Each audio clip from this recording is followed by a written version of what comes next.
How many of you ever decided not to do something based upon an assumption? Raise your hands, please. And so that's why it's important for us to be strategic and experiential and being able to tell the story to distract them from their current story, distract, dispute, break down the limited belief system, and inspire them to say yes to a new opportunity in their lives.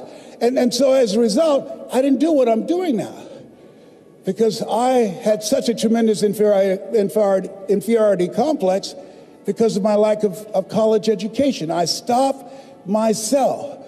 There's an African proverb that says there's no enemy within, the enemy outside can do us no harm. And so as you look at yourself, as you look at your goals, look at your dreams, it's very important that you take time every day and write this down to retrain your thinking.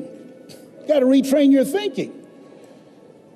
Because how we live our lives is a result of the story that we bought into. I had to retrain my thinking because of what I saw. Studies indicating that the decisions we make in life is directly related to the things that we saw, the things that we experienced, the conversations we've been exposed to between age 0 and 5. And so as a result of that, my experience, I had to begin to engage in a process of retraining my mindset. And I didn't even know what I was doing. But this man, Mr. Swiderski, I'll never forget. Leslie, come in here. Yes, sir. Look at my shoes. You can shine them better than this? I do apologize, sir. I'll do a better job. And his wife said, please don't yell at him like that. That's not nice. He's just a kid. He's only 10 years old. He should do a better job than that. He can. I said, it's okay, Mrs. Swiderski. And he should have yelled at me. He was a very rude, arrogant guy, but he was a kind guy, too. What I loved about him, every day he had a routine. It was his time in the morning he spent working on his mind. And I wanted to be in the office as he was shining his shoes, listening to Earl Nightingale. All of us are self-made, but only the successful will admit it. Listening to Dr. Dennis Waitley, people form habits and habits create futures. Listening to Zig Ziglar, if you give enough people what they want, they will give you what you want. Listening to Jim Rohn, when the end comes for you, let it find you conquering a new mountain, not sliding down an old one. Listening and reading the words of Winston Churchill, the truth is incontrovertible. Malice may attack it, ignorance may deride it, but at the end, there it is. Reading from my favorite book, Be Not Conformed to This World, Be Transformed by the Renewing of Your Mind. Listening to these words help to create a different vision for myself. Some of you are already doing it right now. I'm saying this is a time more than ever that you want to begin to inoculate yourself with positive words, coming to conventions, showing up on meetings, being on the calls, to make yourself unstoppable, to get out of your mind the polluting negative thoughts that's causing most people to go through life being stuck because they're volunteer victims. Somebody said that many people die at age 25 and don't get buried until they're 65 because they got so much garbage in their minds. You are here because you've got a clear vision of what you want and where you're going. Give yourselves a round of applause. Come on, bring your energy level up. Yes, yes. You want more. You want more. You're different. You're different than everybody else. Don't worry if they don't get it. Don't try and convince people to do this business. A person convinced against their will is of the same opinion still. You are not like everybody else. You can walk outside and find pigeons, but if you're looking for eagles, it's going to take you a minute. You are different. It's lonely at the top. How many of you know it's lonely at the top? Raise your hands. It's lonely at the top, but you eat better. That's what I'm talking about. You're different. One great entrepreneur said, I choose not to be a common man. It's my right to be uncommon if I can. I seek opportunity, not security. I do not wish to be a kept citizen, humbled and dulled by having the state look after me. I want to take the calculated risk, to dream and to build, to fail and to succeed. I refuse to live from hand to mouth. I prefer the challenges of life to the guaranteed existence, the thrill of fulfillment to the still calm of utopia. I will never cower before any master, nor bend to any threat. It's my heritage to stand erect, proud and unafraid, to face the world boldly and say, this I have done. You showed up because you're building a business that you can stand and say, I did this. I did this. This is my dream. Give yourselves a round of applause. Yes, yes, yes, yes.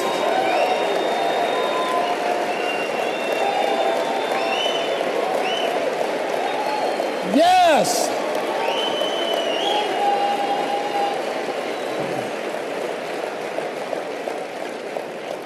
There's something in you that wouldn't allow you to stop. Dr. Howard Thurman, he said there's something in each and every one of you that waits and listens to the voice of the genuine in yourself. It will be perhaps the only guide you will ever have. And if you cannot hear it, all of your life, your days will be spent on the ends of strings that somebody else pulls.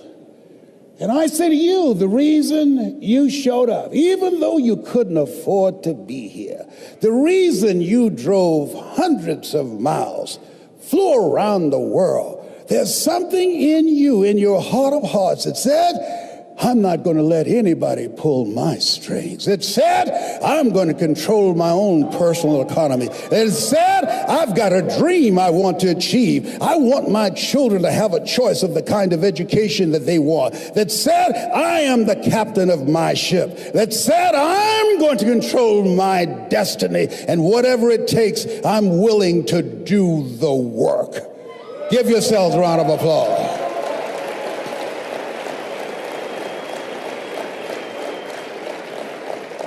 In 1961, President John F. Kennedy had a decision to make. The decision was whether or not to call a news conference and tell the world the United States was going to go to the moon. And I submit to you that the decision to do that was very risky. And what governed his thinking is what governed your thinking when you decided, I'm going to do this.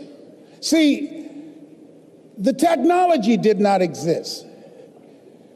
The answer of what will it take did not exist. No one had ever done it before. But he made a decision. He looked at Werner von Braun, the most brilliant scientist of that day. And he said, Werner, what will it take for us to go to the moon?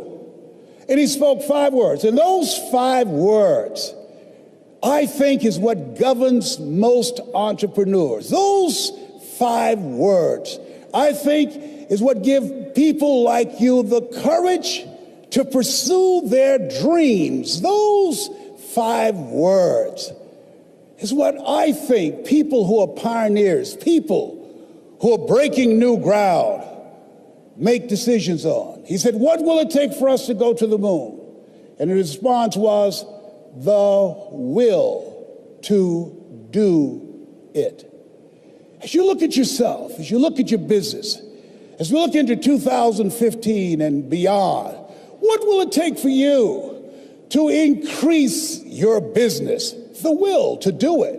What will it take for you to become more powerful in your presentation skills and be able to increase the number of people, to quadruple your business? The will to do it. What will it take for you when others are quitting because of the rejections, when others are stopping because they just become so discouraged and they have creditors breathing down their neck and they have family members and friends telling them they're a fool? What is it that will allow you to have the mental resiliency to keep on keeping on, to keep your commitment to your commitment? The will to do it. Every time I say it and ask you a question, I want you to say the will to do it. What will it take for you to build your business? What will it take for you to increase your recruiting?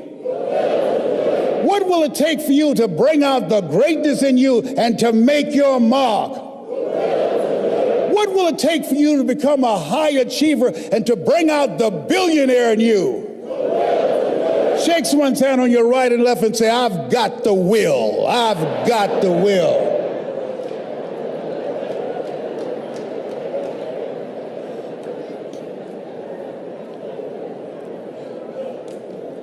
Mr. Washington, this man who taught me, he said, Mr. Brown, you want to make it in life? He said, number one, develop your mind.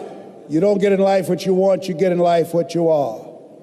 Number two, develop your communication skills. Once you open your mouth, you tell the world who you are.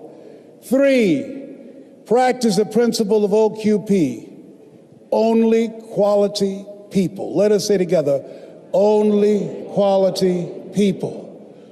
As you think about your goals and dreams, this is not for everybody. You want to build an organization with only quality people, not people who need more, but people who want more. You want to surround yourself with people that are hungry. People that are hungry are willing to do the things today others won't do in order to have the things tomorrow others won't have. People that are hungry do what they know, not what they feel. See, I didn't do this for years because I knew it would be hard. And Mr. Washington said something to me. Mike Williams, my mentor, you want to go online and find his book, The Road to Your Best Stuff.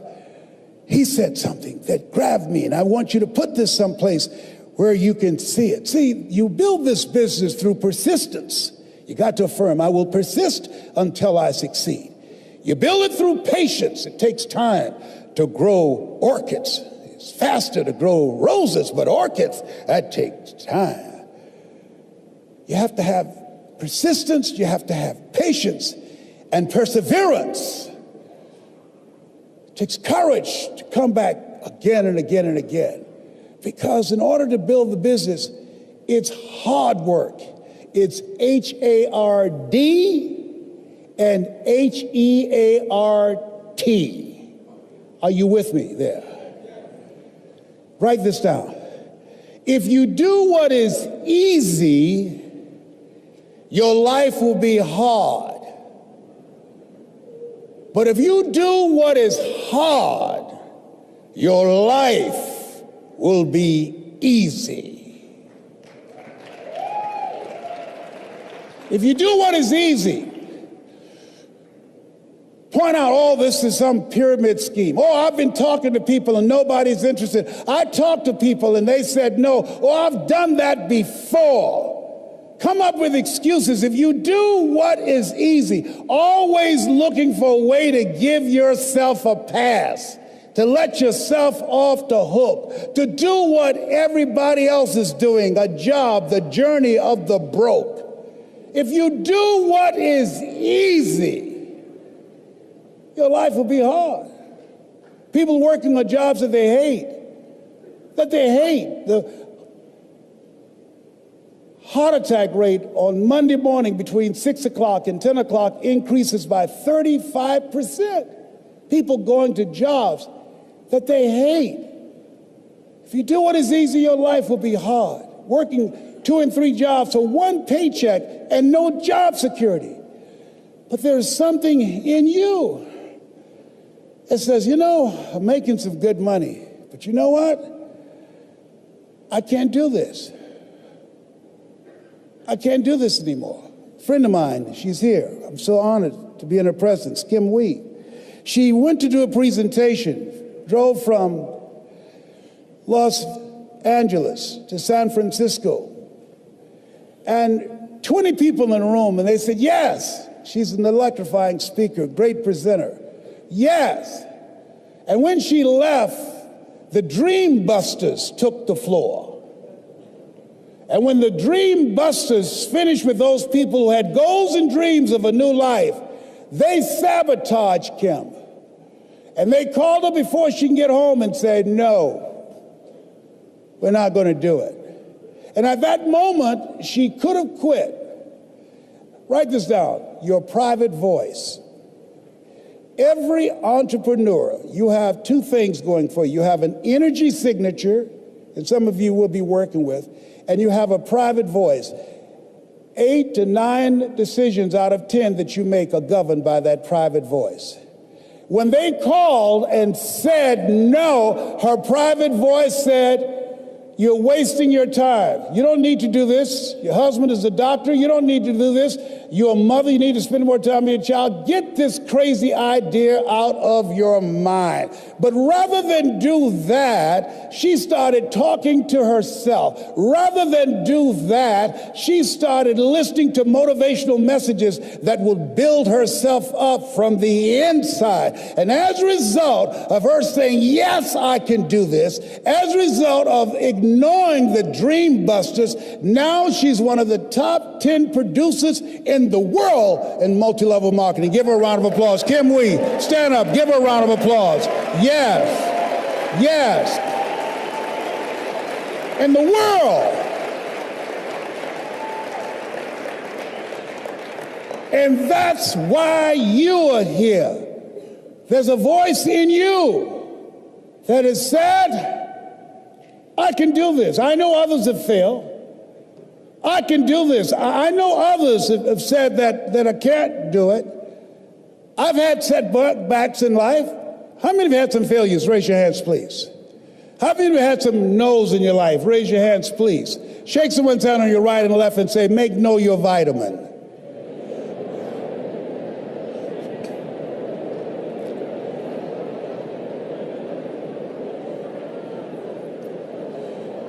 Ladies and gentlemen, if you want to make it in life, you got to know your vitamin. You've got to know every no brings you a step closer to a yes. Anybody can stop because someone said no. But there's something in you, in your heart of hearts, that's saying, I'm not a quitter. There's something in you that says, I've got the will to do it. There's something in you that says, I'm going to find a way. Mr. Brown, what do you want to do with your life, young man? Sir, I'd like to become a disc jockey. Why, sir? Because I want to buy my mother a home. He said, great. Listen to Paul Harvey. Here are my car keys. Go in the car, 12 noon. He comes on every day. Why? Because if you want to be successful, study the people that are doing what you want to do. He's the best in the world when it comes to communication. I suggest to you, as you look at what you want to achieve, look at the top achievers. Understand and know they are only an example. They are not an exception. They're an example of what you can do, because success leaves clues. Follow the system, watch the leaders, and study them. I did that. And he said, Mr. Brown, detoxify your life. Let all the negative people in your life go. Can I change them? No. It's a full-time job changing yourself. He's right. He's right. You can't change people. It's hard changing yourself. And there's some people so negative they can walk into a dark room and begin to develop.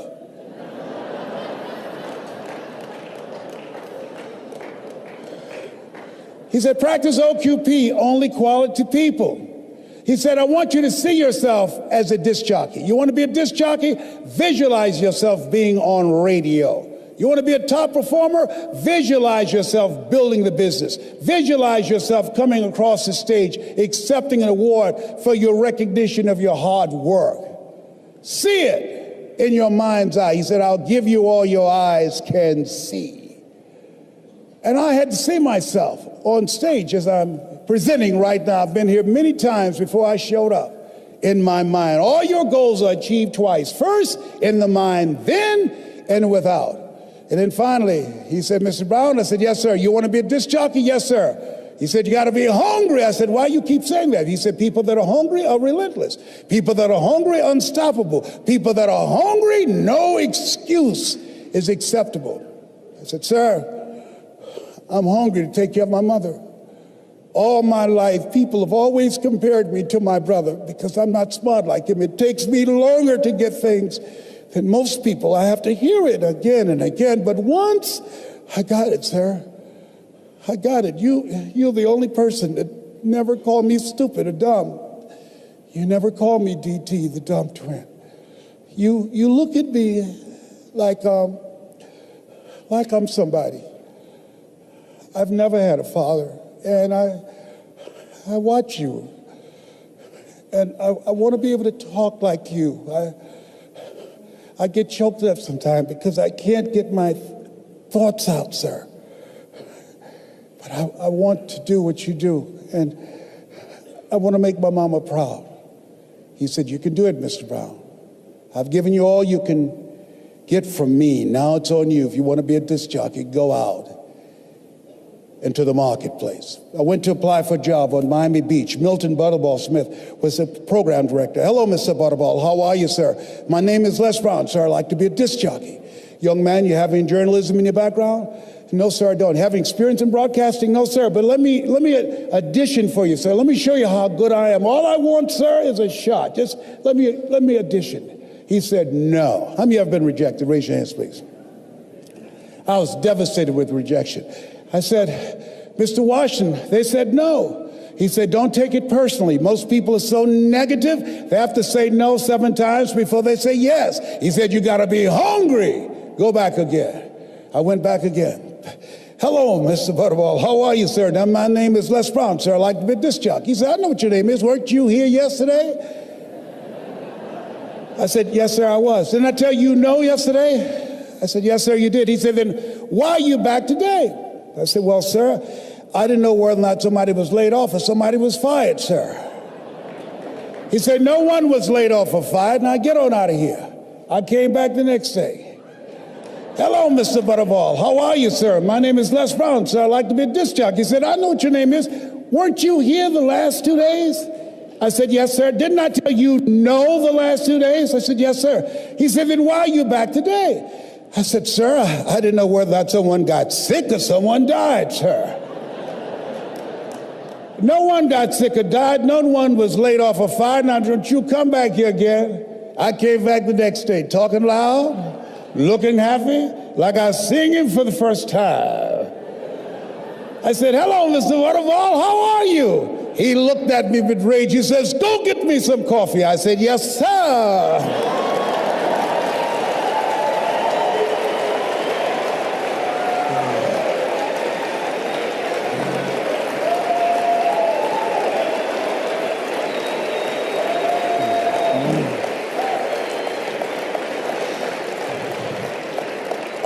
As you think about your goals and dreams, you've got to know your vitamin. I became the errand boy for the disc jockeys. I'd go get their lunch and their dinner, and I'd stand in the control room watching them move their hands, knowing my time will come. Let us say together, I expect to live my dream. I began to serve them. My favorite book says, the greatest among you will be your servant. Learn how to be a good server. And so pretty soon, I was, write this down, building a relationship. People build relationships with people they know, like, and trust, and have proven themselves. And they said, look here, young boy, who cleaned my car today? I did, sir. How much do I owe you? Nothing, sir. You cleaned it inside and out. You waxed it, yes. I don't owe you anything? No, sir. I just wanted to help out. Write this down. Give before you ask. I was giving service. I was giving service first. He said, whoa. Yeah, Donna Ross and the Supremes are coming to town, the Four Tops and the Temptations. Here are my car keys. Pick them up and take them to the Fontainebleau Hotel on Miami Beach. I said, be my pleasure to serve you, sir. I would drive these entertainers all over Miami Beach in the disc jockeys' big long Cadillacs. I didn't have any driver's license, but I was driving like a handsome. Then one day, it was a Saturday afternoon, a disc jockey by the name of Rockin' Roger was drinking while he was on the air. He began to slur his words. He got so drunk he was about to fall off the chair. It was a Saturday afternoon, and I was the only one there, looking at him through the control room window, walking back and forth, young, ready, and hungry.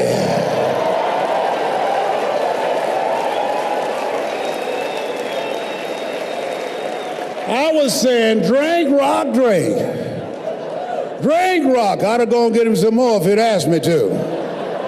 Then pretty soon the phone rang. It was the general manager, and I answered the phone. I said, hello? He said, young boy, this is Mr. Klein. I said, I know. He said, Rock can't finish the show. I said, I know. He said, would you call one of the other DJs in? I said, yes, sir. I hung the phone up. I said, now he must think I'm crazy. I called my mom and my girlfriend, Cassandra. I said, y'all come out on the front porch and turn on the radio. I'm about to come on the air.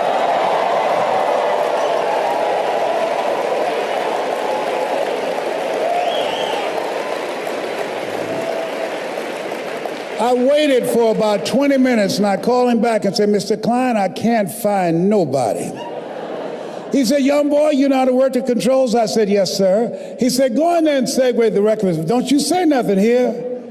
I said, yes, sir. I couldn't wait to get old Rock out of the way.